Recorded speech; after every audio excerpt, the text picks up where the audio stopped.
The Red Sox offense continues to struggle, and it's really calling for imminent change.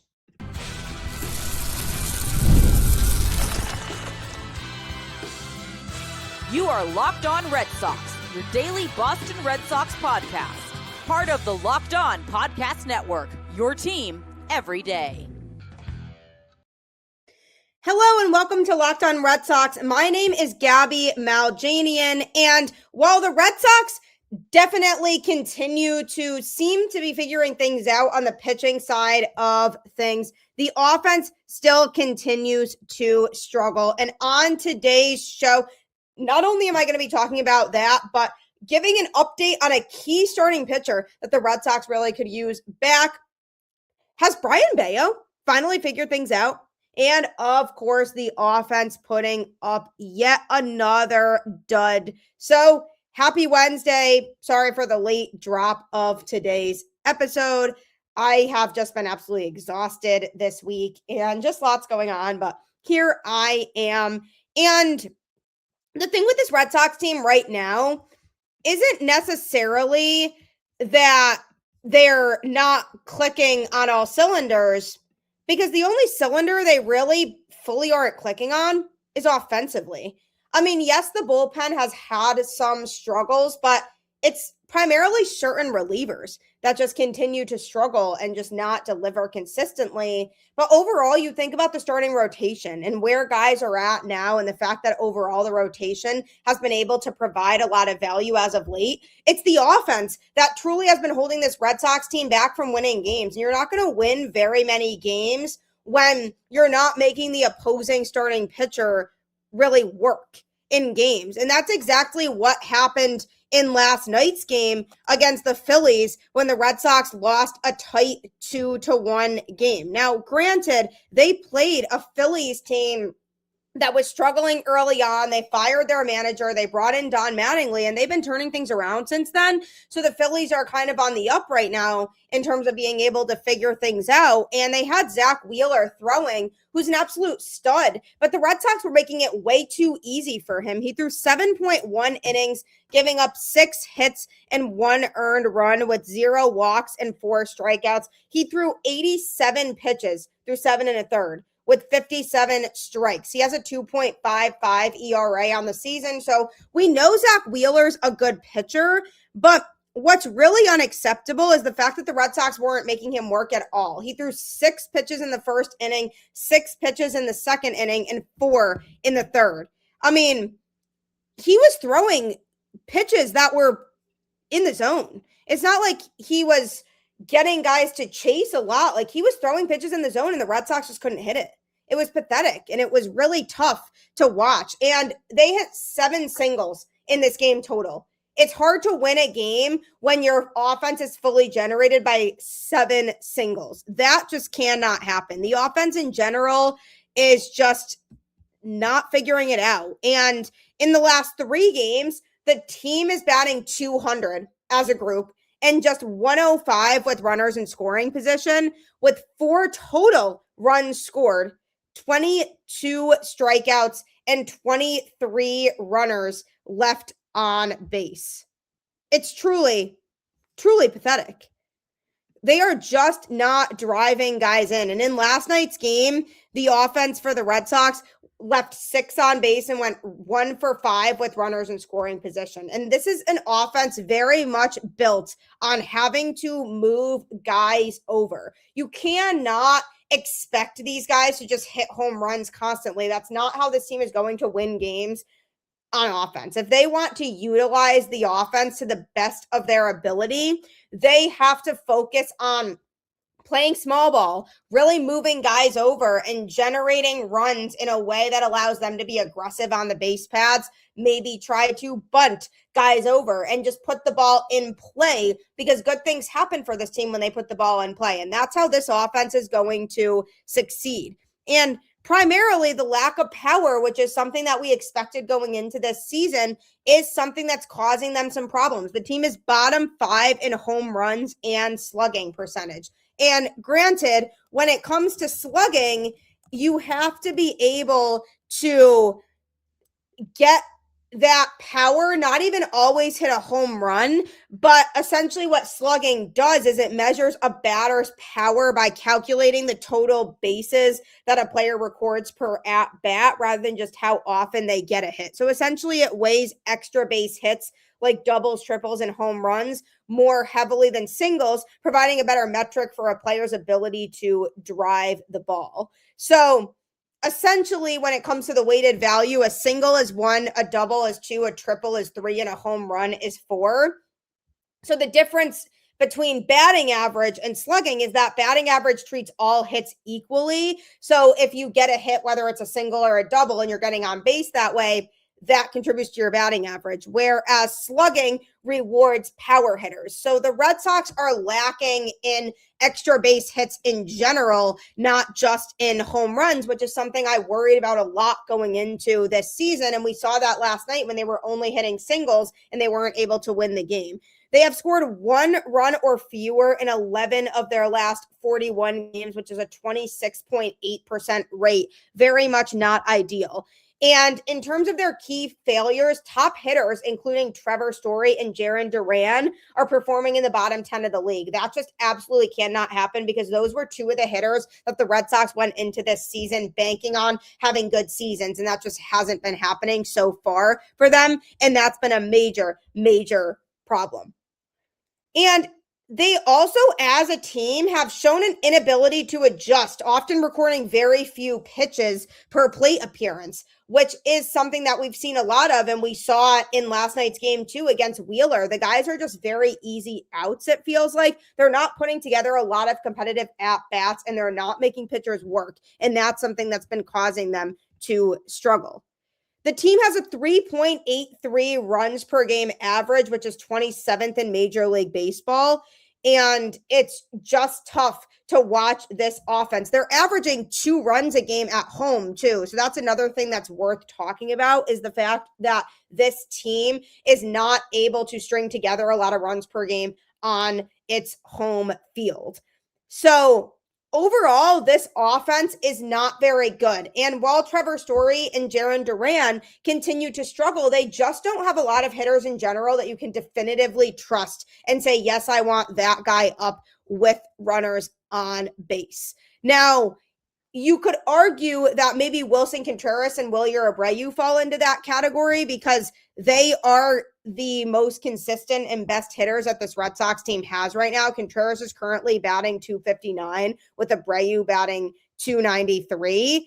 And when it comes to guys being reliable consistently, I would definitely put those guys at the top. Contreras has 8 home runs and Abreu has 6. Now, Jarren Duran, granted, his numbers have been inflated a little bit as of late because he is starting to figure things out a little bit. But in terms of overall consistency, he still hasn't performed super effectively. I mean, he still has a 189 batting average, but Contreras and Abreu are the guys who are able to drive guys in with runners on base. Contreras has 23 RBIs and Abreu has 18.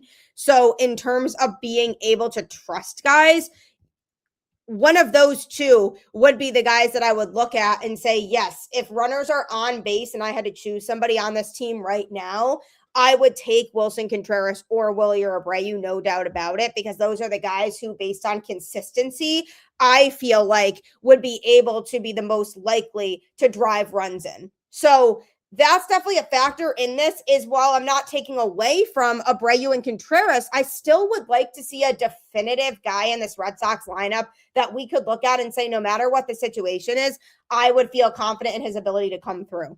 I've already brought up Yordan Alvarez. You know how I feel about him. You know I would love for the Red Sox to trade for him. But a power bat who's having a good season that the Red Sox could no doubt throw into the middle of the order right now and could get that big hit no matter what the scenario is, with runners on, with the bases empty, no matter what it is, he would be a guy that would be able to drive in those runs or just get a big hit when the Red Sox just need to generate base traffic. So overall, because the Red Sox don't have a lot of reliable hitters and big threats in the lineup that opposing pitchers can fear, that is what's leading to a lot of these problems. And last night's game led to a lot of struggle at the plate. Guys just not working counts. They made Zach Wheeler's job way too easy, and the hits they were getting were only singles. So lots of weak contact in this game and just not ideal for a team that's trying to make an October push. The offense is just getting majorly exposed, just not consistent. And that's a fear that I had going into the season, but I hoped that maybe they would prove me wrong offensively. So far, that has not happened. This team needs to start being better with pitch selection in terms of what they're hitting, because they are staring at meatballs down the middle. It's the same problems they had with Alex Cora and his staff. And it just brings to light the lack of talent, which I always felt like was the case anyway.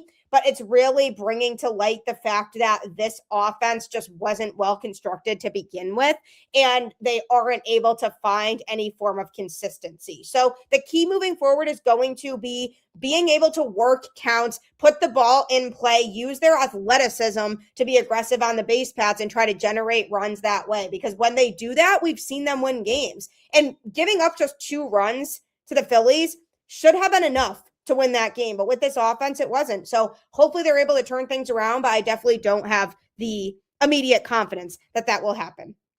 Coming up, though, is Brayan Bello officially back?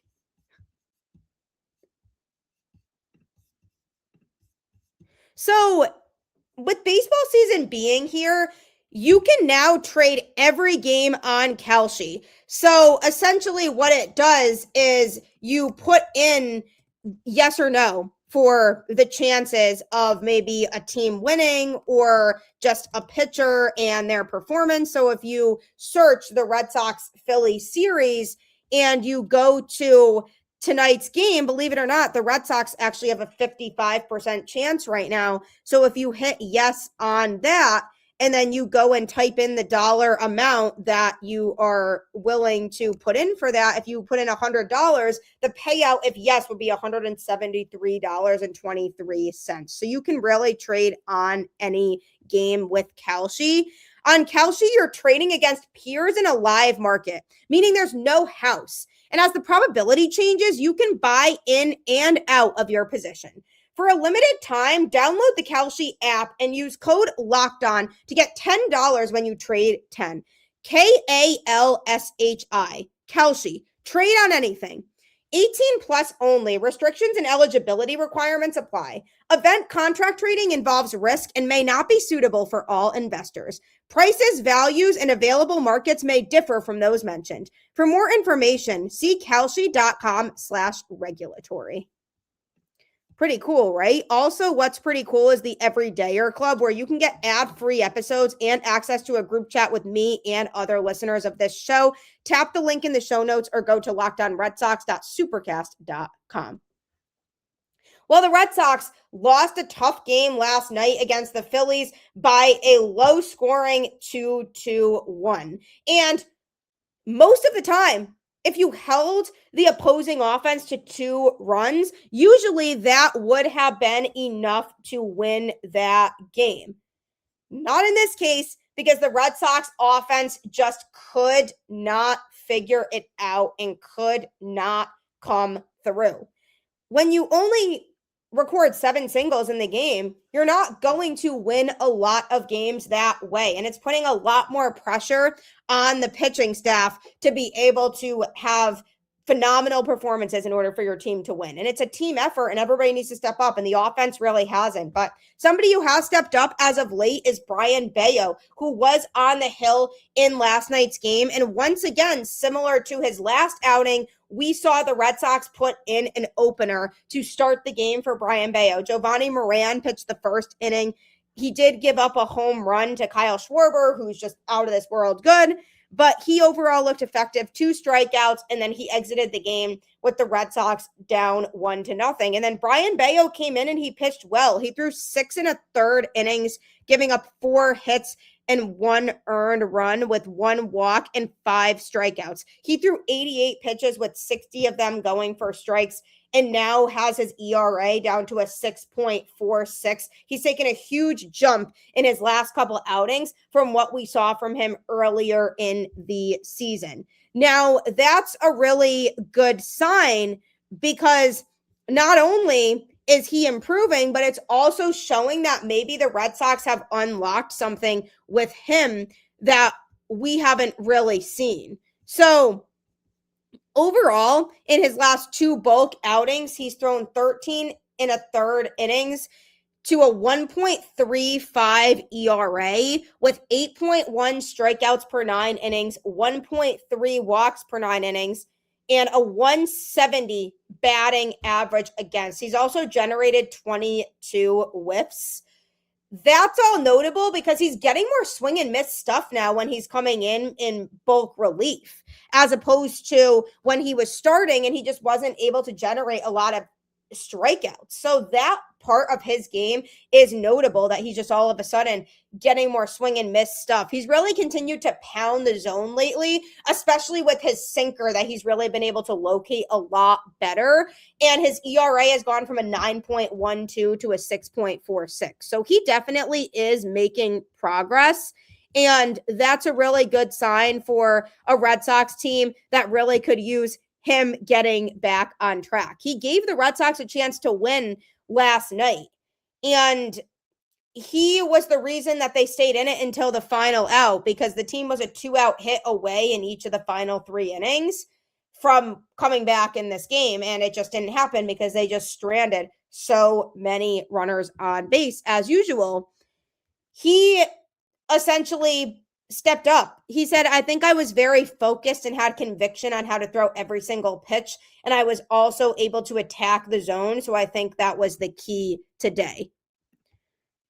In the switch to bulk reliever, he just looks a lot more confident, and he believes that the difference has been in his work between outings, not the fact that he has entered his last 2 outings in the second inning instead of the first. He said, I feel more comfortable right now. Like I said, after my last outing in Detroit, that is when my season started, and that's what my mentality is, and that's what I'm working towards. So basically, mentally, he's scratching the beginning of the season and just focusing on what he's done the last couple of outings and moving forward from there. Having Bello back on track while Garrett Crochet is still on the 15-day injured list is crucial for the Boston Red Sox, because then you add Ranger Suarez, Sonny Gray, and guys like Connolly Early and Peyton Tolley. You add them to a rotation that has a functioning Bello. You can assume that the Red Sox are going to get good starts most nights, even while Crochet remains out. Obviously, the offense needs to get on a roll in order to turn things around too, but we're seeing really good things from Bello as of late, and he seems to be appearing a lot more confident in general and a lot less stressed out and a lot less frustrated. And Carlos Narvaez feels like Bello has flipped his mentality coming out of the bullpen too. He said, sometimes you got to flip that mentality, and coming out of the bullpen, he probably thinks, okay, I got to be convinced right now. It's not like, okay, I got 5 innings, 90 pitches. Something in his mind has changed. We'll take that. We need him. Essentially, Brayan Bello feeling like, okay, I have to go out there and immediately be effective and immediately throw strikes, as opposed to feeling like, okay, I have so much time, so even if I start off slow, I can recover. So mentally, whatever he's thinking in his head, Brayan Bello is working for him when it comes to his last couple times out there. Since becoming a bulk reliever, he has been so effective, and he just hasn't walked guys, because earlier on in the season, we saw him get into a lot of trouble with giving up those walks and base runners. And it was frustrating because he would just get into trouble early and wasn't able to last long because of the fact that he was giving up the free passes and it was running up his pitch count. And that just hasn't happened as of late. And essentially, Narvaez credits the pitcher's mentality on handling the role as his way of being able to turn things around. So is this a longer term thing? Do we still see the Red Sox continue to use an opener for him? I'm thinking that's likely. I'm thinking this is a scenario in which the Red Sox see this as something that works. So they say, okay, we might as well continue to throw Bello in a bulk relief role as opposed to using him as a starter, because what is happening right now is working. He somehow mentally feels more comfortable in this role than he did in his role starting the game. So we might as well not change something in that regard. So this is really important because it felt like earlier on in the season, Brayan Bello's starts were essentially an automatic loss because you didn't really feel like he was going to have the effectiveness to go out there and be able to deliver in the way that the Red Sox really would need him to. And he would run up his pitch count early, have to get pulled early, give up some runs. And it felt like the Red Sox were out of it. And that was an unfortunate feeling to have to feel. So you have to wonder if moving forward, the Red Sox continue to use an opener for him, because as soon as he comes out there, he's pitching with conviction, he's throwing strikes. And if that's working, why would you want to change that? So I will be interested in seeing if the Red Sox do decide to move forward with, when he is pitching, using an opener in his spot, because it has been effective. And for a Red Sox rotation that really is starting to figure things out, you have to feel like putting Bello in his best position to succeed will help his confidence moving forward, and therefore will overall help the pitching staff as a whole, because the pitching is, to me, the biggest strength of this Red Sox team. I went into this season feeling like the starting rotation was going to be very effective. And early on, they weren't getting the outings from the starting pitchers that they really needed to in order to find that success. But now the guys are starting to show a little bit more of that capability from a rotation standpoint. They're really starting to find themselves, and they're really starting to be more effective overall as a group. And Brayan Bello certainly is part of that. And the pitching rotation can win games. They just need to get the offense to catch up, of course. But if you have a pitching rotation that features guys who are able to pitch effectively consistently, that can put you in position to win those tight games. And while Brayan Bello wasn't able to get the win last night because Zach Wheeler was just overly effective, it's good signs for moving forward. And it also considers the fact that Brayan Bello's value might increase in terms of a trade perspective, because if the Red Sox right now, when Garrett Crochet comes back, plan on using a 6-man rotation because they can't really decide who they would want to move and if they want to move anybody, they might consider trading one of their starters at the trade deadline. And if Brayan Bello continues to drive up that value, he essentially may be that guy that the Red Sox decide to end up moving on from. When he was struggling early, it felt like they were kind of stuck with him. So it's a win-win for the Red Sox, because if he continues to pitch well, then that's great for their rotation. But it's also a win-win from a trade perspective, because if they are thinking about potentially moving on from one of their starters and keeping it at a 5-man rotation moving forward, and trying to acquire a piece that they really need at the deadline, aka a strong hitter, Brayan Bello could be in trade discussions if there's another team out there that feels like they believe in him, if he's drastically turned things around. So he definitely could still use an opener pitching in front of him and then him coming into games, because something about that in his mentality is working, and he has a lot better command of his pitches, especially the off-speed stuff. So hopefully the Red Sox continue to take that into account, and hopefully he continues to find success. But speaking of Garrett Crochet, he is making positive strides towards his return to this team. If you've ever opened your bank account and thought, where did all of my money go? You're not alone. Keeping track of subscriptions, spending, and bills can get overwhelming fast. That's where Rocket Money comes in, helping you take control of your finances all in one place. So what it does is it tracks all of your subscriptions in one spot and can help cancel the ones you don't need with just a few taps. Plus, it automatically categorizes your spending so you can actually see where your money is going. It just makes everything feel more organized and gives you a clearer picture of your finances day to day. Rocket Money is a personal finance app that helps find and cancel unwanted subscriptions, monitors your spending, and helps lower your bills so you can grow your savings. Let Rocket Money help you reach your financial goals faster. Join at rocketmoney.com/lockedon. That's rocketmoney.com/lockedon. Rocket Money was an absolute lifesaver for me because it helped me to realize that I was paying for things that I didn't even know about, subscriptions and services that I had accidentally signed up for without even realizing it. So I turned to Rocket Money, and ever since I started using them, it really has helped me to save a lot of money on unwanted and unnecessary subscriptions. So I highly recommend it for you as well.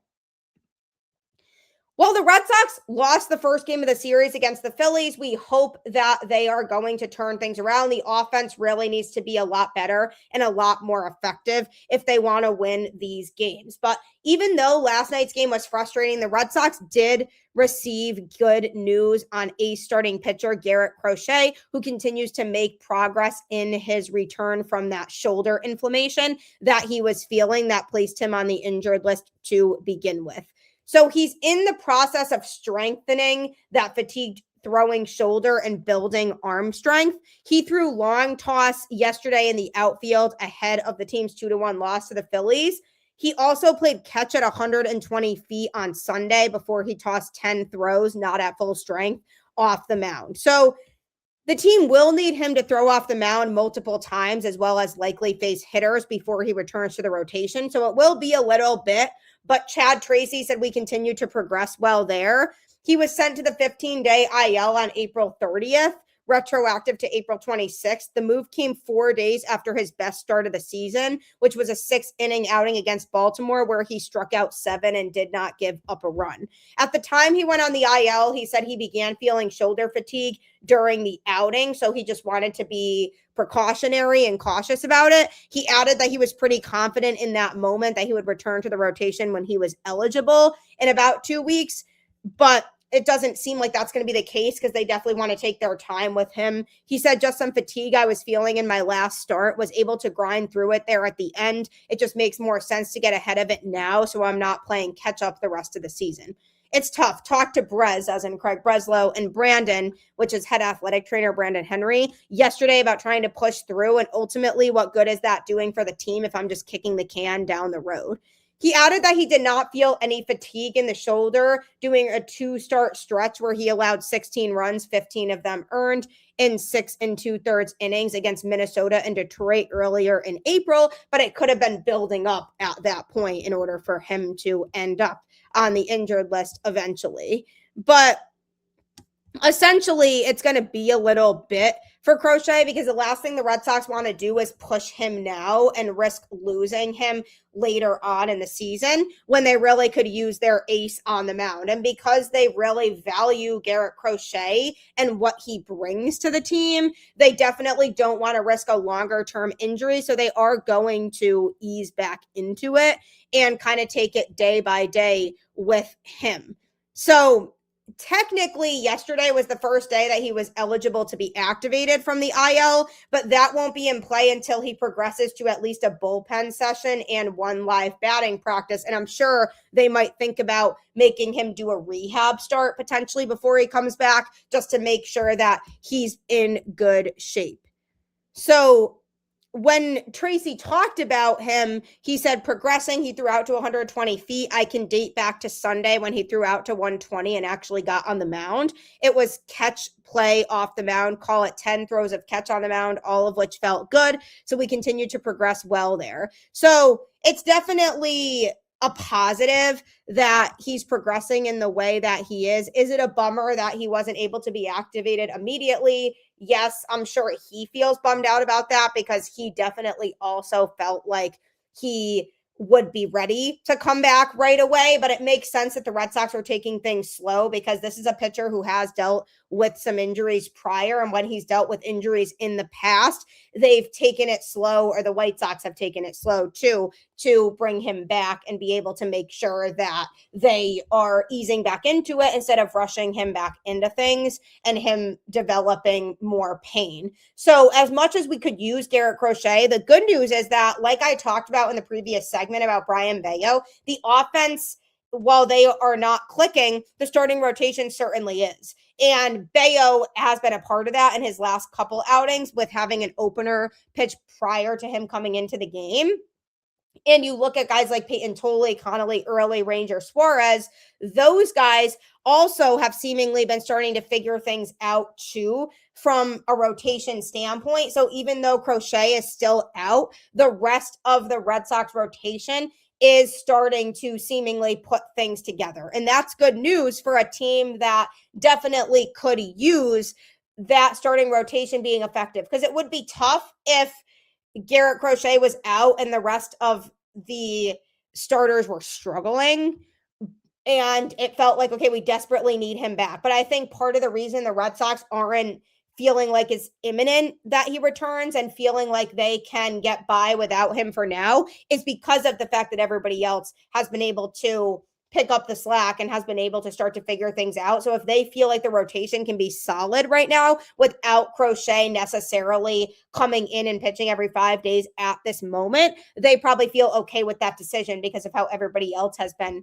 pitching. So taking it day by day still, we probably won't see him again for a little bit. He needs to make sure that he's feeling okay. I'm sure he definitely is going to continue to progress in a positive manner, but I wouldn't be surprised if the Red Sox have him do a rehab start just in case before he comes back into the Red Sox rotation. So we will have to see how that all goes, but moral of the story at the end of the day is that the Red Sox offense needs to pick up the slack. They just are not performing consistently in the way that the Red Sox need them to. They have to play into their strengths, which is putting the ball in play, making opposing pitchers work, and being able to be aggressive on the base paths. That's exactly how this offense is going to find success. And if they don't do that, then it's going to be a long rest of the season. And they definitely could use a big bat in the middle of the lineup. So we'll have to see how things go. But thank you so much, as always, for tuning into Locked On Red Sox and making it your first listen of every single day. Be sure to continue to subscribe and follow on any podcast platform so that you don't miss any of the episodes Monday through Friday. Also, you can find me on social media. I'm on Twitter at Gabby Maljanian or on Instagram at Gabby_Maljanian10. The show is also on Twitter at LO_Red Sox. Plus, if you never miss an episode, the Everydayer Club is built for you. Get Locked On Red Sox ad-free, plus members-only Discord access and more. Head to LockedOnRedSox.supercast.com to join the club. For those of you on video, I now send you to the first ever 24/7 National Locked On Podcast Network YouTube channel. On audio for your second listen, go check out Locked On MLB. Thanks so much as always. Keep the faith, go Red Sox, and I'll catch you on the flip side.